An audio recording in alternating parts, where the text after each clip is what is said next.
For Michigan to win the football game, I think there's a couple of things that you need to account for Bryce Underwood. A couple of thoughts I have. The first of which being like Bryce Underwood and how special of a player he is one thing. I think his it factor will be something we talk about a lot more over the course of his college career, in particular this season. The dude has got a certain level of confidence, swagger, or like when you watch him on TV, you can see that. Goes out there for his first series as the Michigan quarterback against New Mexico.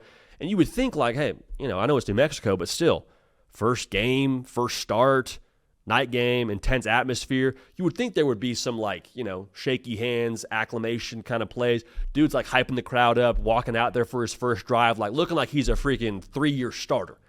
That sense of swagger and confidence he has, that is going to be massive in a game where you go on the road against a good defense. It will be a raucous environment in Oklahoma.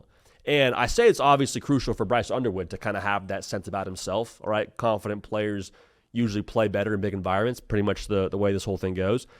But I think it's important for the rest of his teammates to see that from Bryce Underwood, to see that it factor, if you will. Because tell you what, man, if I'm Justice Haynes and I'm, second-year player, maybe a little bit on edge going into a game where it's prime time, Herbie and Fowler, I told you the atmosphere, Norman, all those things. But I look next to me in the gun and I see Bryce Underwood getting the crowd fired up. Like he just looks like he's out for a walk in the park, Cam Ward style. Guess what? That makes me feel more confident. Talk about the offensive line and the question marks maybe you do or don't have on that unit for Michigan. I see Bryce Underwood just chilling back there. I feel better about our chances to win. The quarterback and the energy he possesses from a confidence perspective and how it's going to impact his teammates, that's got to be there, got to have it, even outside of what he's going to do with the football in his hands. But if you have that kind of temperature you're setting for your football team, if you're Bryce Underwood, okay, at that point, let's ride. Donovan McCulley, Samaj Morgan, if I see 19, the 18-year-old true freshman looking like he's just chilling back there, we got some swagger about ourselves. And if you got a swagger to yourself, have a better chance to win the football game. Not a science, but I will say it is semi-factual. Now from Chip Lindsey, calling this game for Bryce Underwood, they have proven, Michigan has, over the course of the last year, they can win a rock fight. They can win an ugly, low-scoring game and still find a way to win. I think you keep that in the back pocket, but with number 19 and his physical skill set and the defense you're up against, I don't know if I'd game plan for that. You know what I mean? Like I'm thinking if I'm Chip Lindsey going into this spot, okay, how do we get number 19 involved? How do we get him to not just like be confident going into the game, but get him into the rhythm of the game to where he's actually playing confident, gets in a flow, gets in that zone. And honestly, one of the things that I'm looking at most closely here, if I'm Chip Lindsey, I call a lot of quarterback design run, man. I do. Like we said it a lot during the offseason. You got a quarterback who's like 6'4", 240-ish, can throw down backflips and run like a 4.5, 4.6 40, whatever it is. I might let him carry the football a pretty good amount in this game. Because Brent Venables, the number one thing he's going to try to do early in this game, I promise you, they're saying this during the week right now. Hey, if we can rattle that kid early, get him out of his game, make him think about us, get the crowd into it, that's advantage us the rest of the game. Have him seeing ghosts. He's 18. Like, yeah, that might mess with his head a little bit. So, you know how you get your quarterback dialed in? Get him hit in a good way. Maybe not get him sacked, but like get him hit. Call some Q power, some quarterback counter, some read option stuff, some quarterback sweep. Like if you get Bryce Underwood dialed into the flow of the game by running the football, one, I just told you have one of your best athletes running the ball. It's a good thing. But think about the way it would just simplify what Brent Venables has to do for the Oklahoma defense. Like, I can't bring all these exotic pressures if we're just having power run down our throat with an extra blocker. It's hard to do that. I shouldn't say this. It is risky to do that. If you're going to run into the blitz, it gives you the chance, at least, if you're Michigan, to catch Oklahoma lacking because of the aggressive nature. Sometimes you overrun a play, the flow's the wrong way, whatever it looks like. If that back door's open and 19's got a lane, I think that's a good thing for Michigan. So I love the idea of him getting in the flow, all that, but also just from a pure like game plan perspective. Mellow out that defense. Let Bryce Underwood carry the ball north of 10, 12 times. Because guess what? Oklahoma hasn't seen it. That was one of the favorite stats for me, looking at Bryce Underwood's first start. 2 carries for -5 yards. -5 yards. I love that. Why? Because Oklahoma is going into this game guessing at what Bryce Underwood's run game is going to look like, what Chip Lindsey's going to call. Now, you can make some educated guesses, and Brent Venables is one of the best offensive coordinators in college football. Happen to believe that. But I also think it's, if you're guessing at what we're doing on offense, advantage offense. No way around that. So all that's to say, you got to have the skill players step up as well. But if the quarterback run game gets working and then the Michigan run game gets working, there's going to be plays downfield to be had. And at that point now, you say, okay, well, I'm not sure about the Michigan skill players in the perimeter. I'm not sure about Samaj Morgan. I'm not sure about Fred Moore. I'm not sure about Donovan McCulley and Peyton O'Leary, like we mentioned a lot of names there. Even if you're not sure about those guys, if there's extra attention in the box, they have a better chance to go win. Like I'm telling you, Donovan McCulley, he can go win with a single high safety. How do you demand a single high safety? Run the ball at a high level. How do you run the ball at a high level? Bryce Underwood left, Bryce Underwood right, Justice Haynes. All those things, advantage Michigan, big plays happening, get your quarterback some confidence, your team some confidence. Not a bad way to go about it. But I alluded to this a second ago, and I want to go back to it. Bryce Underwood has got to be able to see it in this game. Got to be able to see it. That's a very vague, overarching way to say he has to be able to process the defense at a high level. And that's not me saying anything about Bryce Underwood as a college quarterback and his ability to read the defense. He's a true freshman. It's his second start ever, his first ever road start. If this defense, with one of the best defensive minds in the sport, has his number a little bit early, that would make a lot of sense. So even if he's not seeing it early, I'm not worried. If he's not seeing it in the third quarter, fourth quarter, we got problems. Because at that point, we're very limited as an offense with what we can call.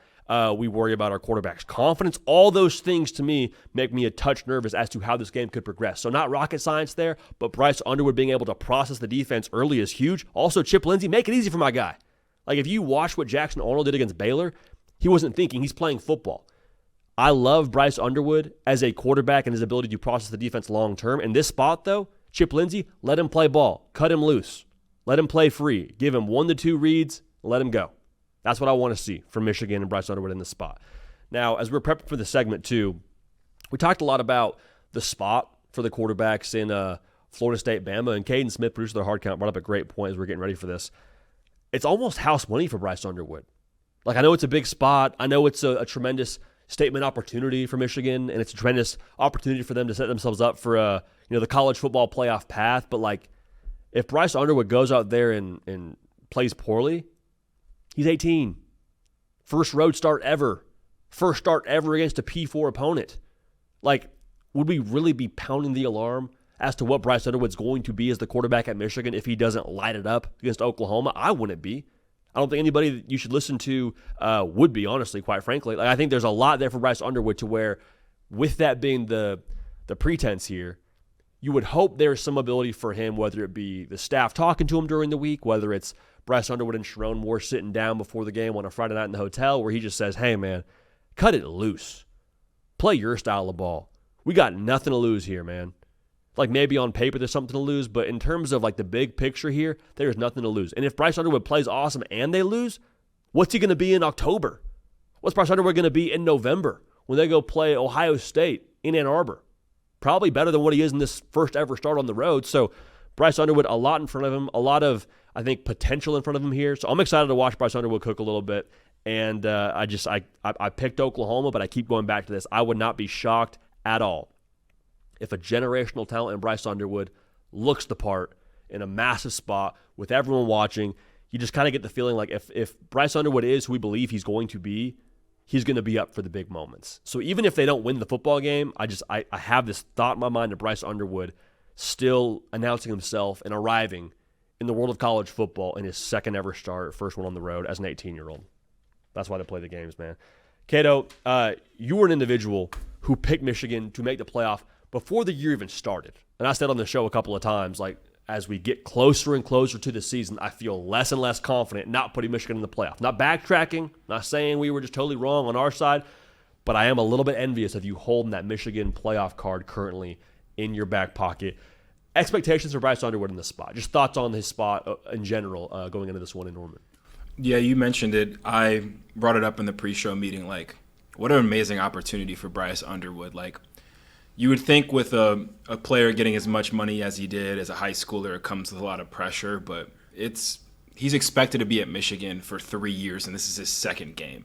So I think for him, the expectation for me, honestly, is just, and a hope, is to see him have some more composure than we saw from a Nico Iamaleava or a Jackson Arnold when they were on the same exact stage this same exact time last year. Both of those guys were clearly rattled. The moment was a little too big for them. It was a low scoring, just kind of muddy game, icky game. But both of those guys obviously grew after that. And I would love to see Bryce have a higher floor than them in this game and just really see the composure and how he leads his team and just the body language, just the little things, because you want to see the talent obviously as well, but I think as far as reading a defense, making decisions, that's stuff he can grow in his game moving forward. But how can you not love what you saw in week 1 from this guy? If he can carry any of that, half of that over to this game, it's going to be huge for him. So I expect him to just have those traits, those I'm that guy kind of traits in this game and put his best foot forward. But the reason I picked Michigan to make my playoff is even if they lose this game, we talk about their schedule a bunch, I think there's still a path for them to even make it to the Big Ten title game just given their schedule. But if they win this game, I think it's on and popping and the playoffs are a lot more attainable for them because you look at their schedule, I think when you have your games against Nebraska, USC, and Washington, I think if you go 2-1 there, if you're going to this Ohio State game at the end of the year and you have 1 or 2 losses, I think that's very possible for Michigan. And if this is a win, that's obviously much, much easier for them moving forward when you look at the rest of their opponents. And that's the question, too, is like, hey, even if Bryce Underwood isn't in his final form, no one would be surprised. Second ever start. We keep saying that first road start. Like, what if Bryce Underwood and Michigan just bully their way to a win? Talking like 13-7 kind of game. Defense makes a play at the end. Yeah, it's a big run at the end of the game to put it on ice. Like, what if it's that style and Bryce Underwood gets more room to grow with the cushion of an undefeated record going 2-0, a win on the road to kind of boost the confidence? Like, I keep saying this. If he is what you need him to be by the USC game, look out. For sure. Look out. Because we've seen them do more with, I don't want to say less, but with less at quarterback for sure. Those traits, man, Michigan traits. I think it was a good pick by you, Cato. I really do. Man. I really do. I think the Michigan traits are very much they help each other out. The day the offense isn't cooking, the defense will make some plays and vice versa. They really help each other out and play great complementary football. And in week 1, we saw Bryce Underwood do things with his arm throwing the ball that we did not see at all last season. So I think the floor for this team is just so much higher with him under center that they had one of the easiest schedules, if not the easiest schedule in the Big Ten, and I don't think Michigan's the kind of program you can give that to. I don't care who's at quarterback. So very excited to see this game. We drafted our most anticipated games of the year earlier this offseason. I can't believe this one went undrafted because I'm so jazzed for it, but